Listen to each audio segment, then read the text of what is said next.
જેને ચર્ચા કરવી છે જેએસડબલ્યુ એનર્જી પર આજે અહીંયા બ્રોકરેજ રિપોર્ટ જાહેર થયા છે, ત્યારબાદ સ્ટોકમાં ઉછાળો છે. ખાસ કરીને કયા કયા બ્રોકરેજ હાઉસીસ અહીંયાથી રિપોર્ટ આપી રહ્યા છે અને શું રિપોર્ટની અંદર છે તેની વિગત સાથે સહયોગી શ્રદ્ધા આપણી સાથે જોડાયા છે. જી શ્રદ્ધા, જણાવો ખાસ શું વિગત જેએસડબલ્યુ એનર્જીને લઈને?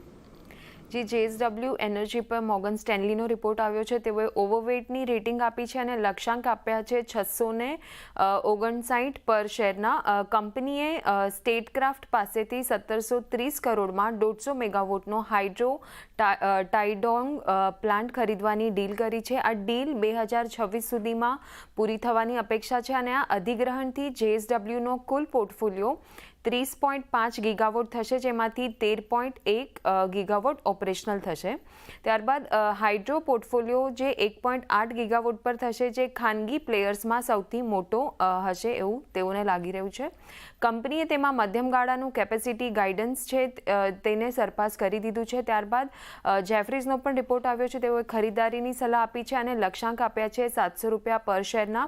FY26માં 4.4થી લઈને 4.9 ગીગાવોટ વધારાની અપેક્ષા છે, જ્યારે અનુમાન હતું 3.1 ગીગાવોટનું. સ્ટ્રેટેજી 3.0ની અંડરમાં FY 2030 સુધીમાં જે ક્ષમતા છે તે 2.8 ગણી વધારીને 30 ગીગાવોટ અને એબિટાના ફ્રન્ટ પર 4 ગણાથી વધુનો વધારો કરવાનું તેઓનું લક્ષ્ય છે.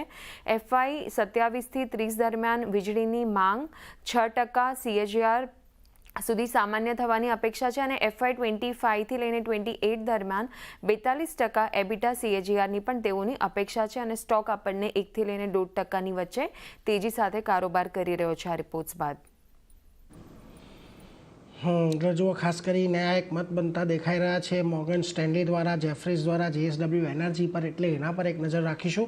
આભાર શ્રદ્ધા, અમારી સાથે જોડાઈને સમગ્ર વિગત આપવા માટે. તો જુઓ, ખાસ કરીને જેએસડબલ્યુ